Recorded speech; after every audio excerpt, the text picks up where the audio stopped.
आज के लेक्चर में हम कंसेप्चुअल क्वेश्चन नंबर 6 डिस्कस करने जा रहे हैं। कंसेप्चुअल क्वेश्चन का स्टेटमेंट है two boats moving in parallel paths close to one another risk colliding why. यानी अगर दो कश्तियां एक दूसरे के करीब करीब एंड पैरेलल मूव करती है तो इस दौरान उन दोनों के टकराने के चांसेस ज्यादा होते हैं। तो ऐसा क्यों होता है, इसको हमने एक्सप्लेन करना है। तो इसका आंसर है two boats moving in parallel paths close to one another risk colliding due to the pressure difference. यानी जब दो कश्तियां एक दूसरे के करीब करीब पैरेलल मूव करती है तो इस दौरान कोलिजन के चांसेस इसलिए बढ़ जाते हैं क्योंकि वहां पर प्रेशर का डिफरेंस क्रिएट हो जाता है। तो प्रेशर की डिफरेंस की वजह से इन दोनों कश्तियों के बिटवीन टकराने के जो चांसेस होते हैं वो बढ़ जाते हैं। Explanation, we know that from Bernoulli's equation, यानी बर्नौलीज इक्वेशन से हमें मालूम है, इसका मतलब ये है कि the sum of pressure, kinetic energy per unit volume and potential energy per unit volume, इन तीनों का सम कांस्टेंट होगा। यहां पर ये जो potential energy per unit volume है इसको हम दोनों रीजन में सेम लेते हैं, यानी इसमें चेंज नहीं आती। अगर इसमें चेंज नहीं आती तो हमने इन दोनों के बिटवीन रिलेशन को देखना होगा। यानी कहने का मतलब ये हुआ कि इसमें चेंज जीरो के बराबर है, तो हमने किस चीज को लेना होगा, the sum of pressure and kinetic energy per unit volume, इन दोनों का सम क्या होगा, कांस्टेंट होगा। इस इक्वेशन नंबर 2 का मतलब ये है कि जिस एरिया में, जिस रीजन में प्रेशर ज्यादा हो तो वहां की kinetic energy per unit volume कम होगी, यानी वहां की वेलोसिटी कम होगी। या जिस रीजन का प्रेशर कम हो तो वहां की वेलोसिटी ज्यादा होगी। इसी इक्वेशन नंबर 2 से हमने इसी रिलेशन को निकाला। इसका मतलब ये है कि प्रेशर और वेलोसिटी का आपस में इनवर्स रिलेशन है। तो जिस रीजन में वेलोसिटी ज्यादा हो वहां का प्रेशर कम होगा, और जिस रीजन में वेलोसिटी कम हो तो वहां का प्रेशर ज्यादा होगा। अब इस रिलेशन को हमने इस फिगर पर अप्लाई करना होगा और मजीद इस कंसेप्चुअल क्वेश्चन को हमने इस फिगर से समझना होगा। लेट्स सपोज ये हमारे पास दो बोट्स है, यानी दो कश्तियां हैं। इन दोनों कश्तियों की जो वेलोसिटी की डायरेक्शन है वो ये है, यानी इसी डायरेक्शन में दोनों मूव कर रही है। और जो वाटर है, वाटर की जो डायरेक्शन है, वाटर की वेलोसिटी की जो डायरेक्शन है वो ये है, यानी वाटर इस डायरेक्शन में फ्लो करता है। क्लियर। अब अगर हम यहां पर देखें, जब ये दोनों इस तरह से पैरेलल एक दूसरे के करीब करीब इसी डायरेक्शन में मूव करती है तो इन दोनों के सामने जो वाटर, जो फ्लूइड आएगी, ये कश्तियां इनको अपोज करेगी, यानी रोकने की कोशिश करेगी। तो इन दोनों रीजन की जो फ्लूइड होगी, जो वाटर होगी, वो कुछ इधर चली जाएगी और कुछ इधर आ जाएगी।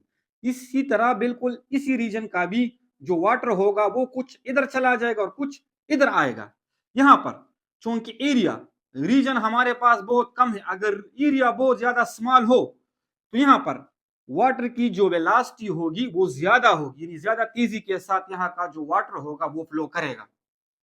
अगर हम इन दोनों रीजन को देखें, यानी आउटसाइड द बोट्स अगर हम देखें तो यहाँ पर जो एरिया है वो बहुत ज्यादा है। अगर एरिया बहुत ज्यादा हो तो यहाँ पर वाटर की, यानी फ्लूइड की, वाटर की जो वेलोसिटी होगी वो स्मॉल होगी। तो इसका मतलब ये हुआ कि बिटवीन द बोट्स वाटर की जो वेलोसिटी होगी वो ज्यादा होगी एंड आउटसाइड द बोट्स, यानी ये जो रीजन है यहाँ की वेलोसिटी कम होगी। तो बर्नौलीज इक्वेशन हमें क्या कहता है कि जिधर वेलोसिटी ज्यादा हो वहां का प्रेशर कम होगा। मींस के बिटवीन द बोट्स हमने देखा यहाँ की फ्लूइड की, वाटर की जो वेलोसिटी होगी वो ज्यादा होगी, तो यहाँ का जो प्रेशर होगा वो कम होगा, यानी स्मॉल होगा। इसी तरह से अगर हम इस रीजन को कंसिडर करें, आउटसाइड द बोट्स रीजन को अगर हम कंसिडर करें तो यहाँ पर वाटर की जो वेलोसिटी है, जो स्पीड है वो कम होगी। अगर स्पीड कम, वेलोसिटी कम, तो यहाँ का प्रेशर क्या होगा, ज्यादा होगा। तो मींस के आउटसाइड द रीजन जो वेलोसिटी है वो स्मॉल होगी, तो यहाँ का प्रेशर क्या होगा, वो लार्ज होगा। तो इसका मतलब ये हुआ कि इस रीजन का जो प्रेशर है वो स्मॉल है और इन दोनों रीजन का, आउटसाइड जो रीजन है इसका प्रेशर क्या है, लार्ज है। तो प्रेशर ज्यादा होने की वजह से अगर हम कंपेयर करें इस प्रेशर को और इस प्रेशर को, यहाँ का प्रेशर ज्यादा होने की वजह से इस पर इस डायरेक्शन में एक फोर्स लगेगा।